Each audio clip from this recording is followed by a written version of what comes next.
Bloomberg Audio Studios. Podcasts, radio, news.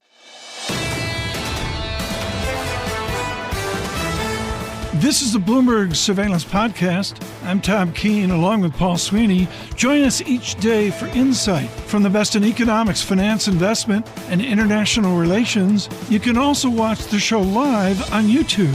Visit the Bloomberg Podcast channel on YouTube to see the show weekday mornings from 7 to 10 a.m. Eastern from our global headquarters in New York City. Subscribe to the podcast on Apple, Spotify, or anywhere else you listen, and always on Bloomberg Radio, the Bloomberg Terminal, and the Bloomberg Business app. Dutta was in a tantrum going to hang up if I didn't ask about the real wage. Let's go there with a guy who predicted this. He was just outstanding of saying the negative gloom of negative real wages would flip to a positive real wage. Neil Dutta, Renaissance Macro, can you model positive real wages into the end of the year? I think that's probable, but I think that's largely because inflation is going to be slowing, not because not because nominal wage growth is going to accelerate. So I think I think that compositional story is important. My optimism around real wages improving is largely because I'm more confident, I think, relative to consensus, that inflation is cooling throughout the remainder of the year. If you look at what we've seen over the first quarter, obviously it was a very strong quarter for inflation, as we all know. And believe it or not, real wages didn't actually go up all that much, if at all, in Q1. So I think we have to be careful here about kind of tying the firm inflation, because right now, Tom, it feels like to me that people look at the consensus looks at the strong inflation numbers in the first quarter as reinforcing kind of like this inflationary boom-like dynamic in the U.S. economy. But I think when you take a step back, we do know that wage growth has been moderating. Most of the forward-looking indicators that we look at, things like the quits rate, posted wages, suggest further cooling in nominal compensation growth. If you have this sort of inflation continuing, you do need to start worrying a little bit about what that means for real wages, and in turn, what that means for consumer spending and corporate earnings. So, fortunately, I tend to think that inflation will slow, but I don't necessarily look at, the inflation data in the first quarter as kind of reinforcing the stronger growth outlook. I actually think it presents a risk if it continues. All right. So, Neil, we've had a busy economic release schedule over the last 24 hours with Q1 GDP and then today's inflation. Can you wrap it all up for us in how you think the Fed is going to look at the last 24 hours worth of data? I think they'll look at it and say, we have nothing to do right now. This sort of reinforces their belief that they have the benefit of time. At the end of the day, we have strong jobs growth and firm inflation. That's not a reason for them to cut rates at the moment. So, all right, so let's kind of look ahead a little bit here. I mean, what is the inflation? I mean, you think inflation is going to kind of moderate here in the back half of the year? If so, where will it moderate? Where will we see it? Well, ultimately, I think it starts from the labor market on out, right? And, I think this sort of bottoms-up approach is interesting, and certainly that's helped people kind of nail the first quarter inflation data. But ultimately, I think you have to stick to first principles. And what I rely on is basically a standard triangle model of inflation. You have embedded inflation, or sort of inflation expectations. You have a proxy for aggregate demand, like the unemployment gap, and then you have some kind of cost push measure, right? Like exchange rates, import prices, something like that. So that's the standard triangle model of inflation that my former boss, Ethan Harris, taught me about many, many years ago. Neil, you're reading my mind. Okay, here's what we're doing. Let me lay out the next 20 minutes. Cam Dawson's waiting. She's having a tantrum. She's not on yet. We'll get Cam Dawson on the markets. Futures up 42. It's a Cam Dawson market. But we're doing Neil Dutta. Yes, we'll get to the New York Giants. But first, Neil Dutta, right where I wanted to go was Ethan Harris.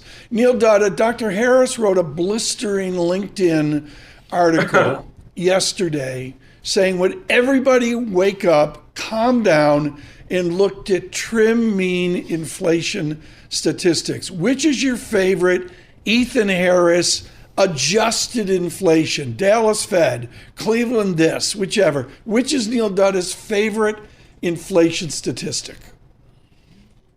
Well, Ethan has been harping a lot on the trim mean inflation. I mean, my pushback to that is that there's historically been a much higher, there's an upward bias in a lot of these trim mean measures, trim mean, median PCE. They tend to run a lot higher than traditional core measures of inflation. If you go back to 2008 as an example, trim mean inflation was running a lot hotter than traditional core. And could you imagine what would have happened if the Fed was paying more attention to trim mean back then? At any rate, what I meant to say with the triangle model is that if you go through these components, inflation expectations after coming down last year, they've kind of stabilized this year. Yeah. Unit labor costs are slowing, right? And the dollar is stronger.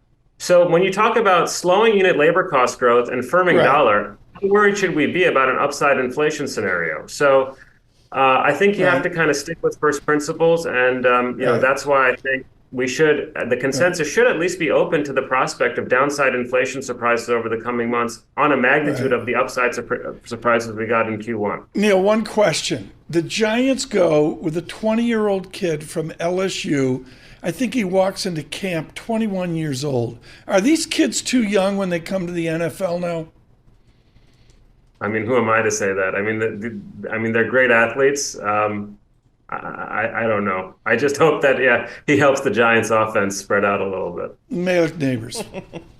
LSU. Yeah. And it's fun. They went with the fun. They went with the fun. Yeah. They didn't go with a boring tight end or, about him, defensive guard or whatever. They went with something that's going to create some massive energy. Malik Neighbors there with the New York Giants.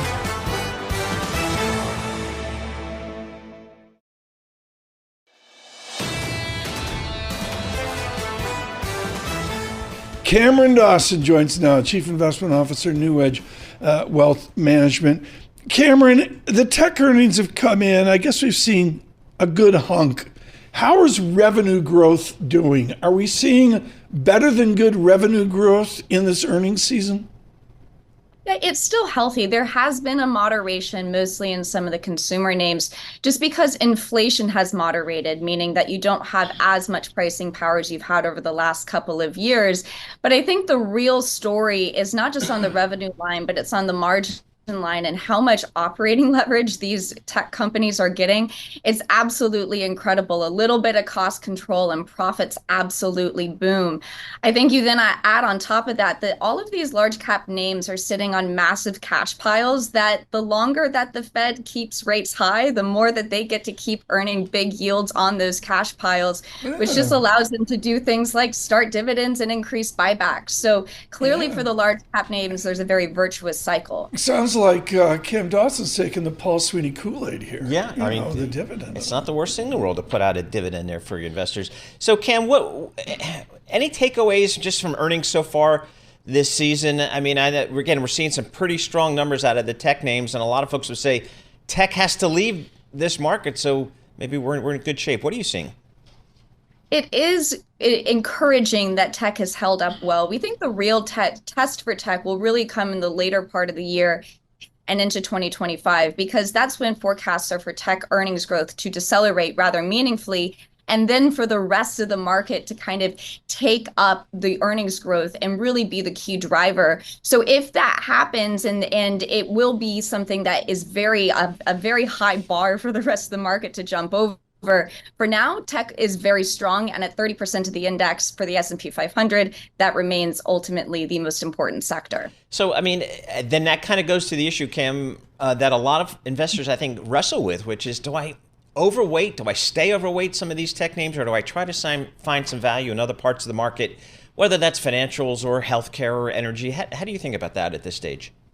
Yeah, that's the real push-pull, because tech has the earnings growth and the stock momentum, but it's extraordinarily crowded.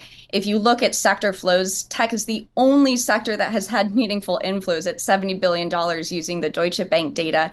And it's also really expensive. But on the other hand, if you look at the value sectors, they're underloved, under-owned, very cheap in some areas. However, they don't have that earnings momentum. Yeah. But they have seeing their stock prices pick up, which is encouraging. Okay, I have a toothpaste company. I'm going to name which one it is. But Cam, you go to the heart of the matter. which is you look at the FA screen of a traditional, boring, wonderful, all-American value company. They don't have the revenue pop. Can you predict in the next 24 months, a la what Zuckerberg wrought, that we're going to see a new rationalization of Jack Welch-like cost cutting across all sectors?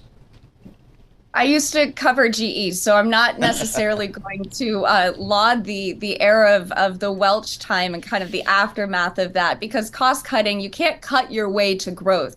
I think the reality is, and this is how we always focus our investments, which is ones on high return on invested capital. So we want to focus on companies that for every dollar that they put into their business, they get more dollars out than the average bear. And so what that leads to is that you do find a lot of that within tech names, but there are also places within the industrials, within even some materials. Okay, give me an example. Come on, give me. It's not an average bear; it's an average Ninja Turtle. Give me an example, Cam Dawson, of a value company doing our return on ROIC, doing ROIC in a nice way. Yeah. So some of the names within the industrials that we do like are in the services side of things. I can't give you any specific names, I'm sorry. And I don't even have any turtles with me today. But if you look at some of the services names that mask as industrials, they do a lot of things like insurance data and that type thing. They're really good in defensive or choppy markets and don't have that same kind of sensitivity to underlying GDP where you have to see an absolutely booming economy just for them to make a little bit of money. So I guess let's just take a look at this economic data we saw in the last 24 hours. Cam, what's your takeaway here as it relates to maybe how the Federal Reserve will kind of act over the next several months? Did you learn anything over the last 24 hours as it relates to our GDP, our inflation picture? Yeah, I think it's ditto to what Dutta said, which is that this data doesn't necessarily mean that the Fed has to do anything at this time. We think that the bar for rate hikes from here is much, much higher than the bar for rate cuts. It just means that it won't take a lot of easing in economic data for the Fed to start putting that cut talk back on the table, whereas you'd have to see a significant acceleration in inflation for the Fed to start raising rates further. But we do think that the Fed is going to keep rates as they are for some time because the data today simply doesn't support any urgency for them to start cutting. Okay. One quick question, then we got to go to another area with you, Cam Dawson. What's your SPX call 12 months forward? We think that the returns are going to be closer to average, given this starting point, and what average is high single digits. Okay. And this starting point is one where you have allocations to equities that are not at peak levels but are extended, valuations that aren't at peak levels but are extended, which just supports that kind of double-digit, better than average returns that we've had in different years is going to be quite hard to achieve. Like most people that really kill its strategy, it started out with individual security analysis. Cam Dawson, I still don't get GE Aerospace out of Cincinnati. That's un-American. But Cam Dawson, Lawrence Culp shows up, and he's a Danaher and all that. He's popped. Are you ready, Cam? 19.3% per year since he walked in the door. What Lawrence Culp, the pieces he picked up, it's really something what he's done. Lean manufacturing is a beautiful thing. It's fantastic. The ability to be able to take costs out of a business without cutting to the bone and really focusing on the kinds of businesses that can generate a great deal of upside. We've seen that with some companies like an IDEX or an ITW that use the 80-20 approach. And the thing about those kinds of names is that it gets you back to those high return on invested capital. Find companies that for every dollar that they put into their business, they get a greater return. Cam Dawson, thank you so much with NewEdge. Really love it. That was really, really excellent. I got like a 3-hour conversation here right now with Mandeep Singh, and Paul's got to do a victory lap here on the dividend. Mandeep, finally, I mean, I don't even know what with the puny dividend they're doing, what the dividend payout ratio is, but are finally the tech boys going to grow up and give us a dividend, and critically give us a dividend growth that somewhat correlates with their revenue growth?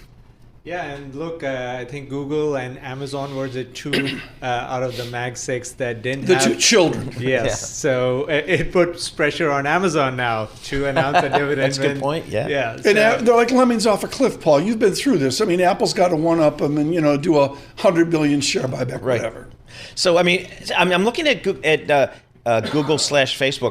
$80 billion in free cash flow. $70 billion, they announced this Yeah. buyback, so that's huge. Yeah. Talk to us about the quarter, though. What did you see in the operations this quarter? What stood out for you? Because the market really likes what it saw. yeah, I mean, look, everyone thought their search business is getting disrupted. They will, slow down in terms of growth rates. They come out and really blow it out of the park on the search profitability. I mean, that was the driver of why the operating margin was 32%, all-time high. Wow. And that Operating just goes margin. to show how much pricing power this company has. They can raise the ad auction prices without telling advertisers, and everyone will pay for it, because that's how their ROI is on ad spend. So clearly, they're flexing their muscle when it comes to ad pricing. And YouTube and cloud being a $100 billion run rate business combined, growing at over 25%. That's Tom. That's Tom. He's been calling out YouTube for a while here. I'm not sure the street. Do you think the street fully appreciates No, YouTube? they do not. I'll They do not, editorialize no. here. They I mean, do not. can Mandy, I do spin that? that out? Can I There spin was that a out? dislocation in the valuation that Okay. Google had versus relative to Microsoft. Microsoft trading at 33 times Okay. PE versus Google at 23. Why? Okay, the You know? basic idea here is Apple peels off services. Dan Ives says no, they'll never do it. I don't know what that's worth. But Google could peel off or be forced to peel off YouTube, Yeah. and it's ginormous. Is that the right, CFA term? Yeah, I mean, their YouTube ad revenue grew 21%. The subscription revenue is also north of 20%. So That was this- because of Bloomberg surveillance out on YouTube search. Bloomberg podcast continue. and engagement is off the roof. So I agree. I think Yes, it YouTube is. itself could be $1 trillion in market cap, given its growth rate. So that puts Google, you'd model out at what, 3 trillion with a I think so. Based on the numbers you saw last night. Are they listening to Ruth? Come on, for New York City, there's a whole history here, folks. I believe it's Morgan Stanley. The brain freezes on a Friday. Ruth Port's a CFO out there. They finally, the owners, the CEO, are they finally listening to Ruth? I think so. I mean, she has additional responsibility now, in terms, and they are looking for a new CFO, given she has additional responsibility. But I'm going to give Paul Sweeney a massive victory lap on this one. So I'm going to put it up again. I just put it out on social. This is the new world. This is the Sweeney world. Daniel Paris, pay a dividend. Yeah. They don't have to be like Total Europe or BNP Paribas. Just Right, exactly. pay something. So, Mandeep, I still view AI as a threat to the core search business of Google. Is that a valid concern, do you think?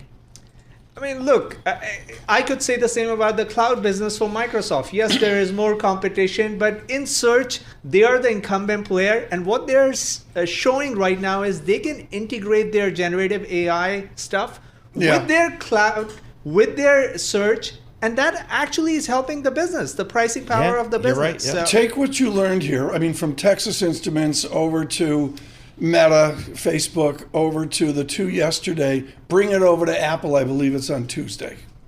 Well, so Apple, I think, has a different problem when it comes to the China side of the business, the 20% revenue exposure. You can't do anything about that handset revenue exposure they have. And the services side of the business is not going to look as good as, Microsoft and Google. Does it threaten their margins?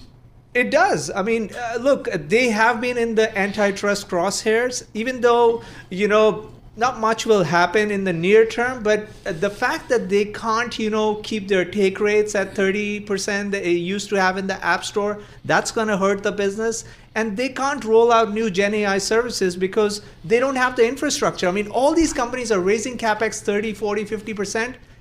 Apple doesn't spend as much on their data centers. And that's where I think they will be sort of they're behind, and it will be very hard for them to catch up in terms of the generative AI stuff, which is what the growth part of the business Paul, is. do they need generative AI? Well, that's what I don't get. Well, that's my question. I think they kind of do. So I was looking forward to this May 7th.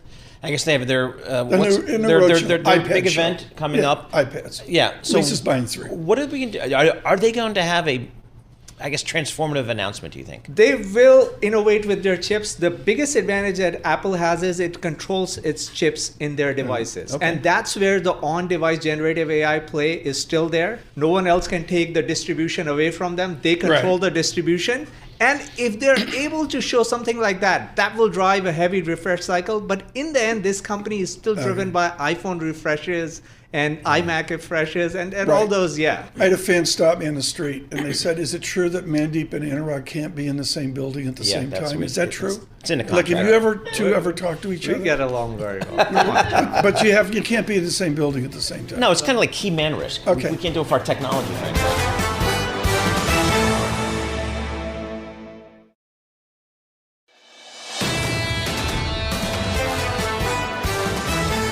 Your daily look at the front pages. Lisa, what do you have? All right, college students, this is in the Times, are becoming reservation scalpers. It's a new side hustle that they're thought of. What? Because you know, in New York City, people are always wanting to get reservations to these high-end restaurants. You can't get in. So what these students are doing is they're making reservations. They're posting them on this platform called Appointment Trader.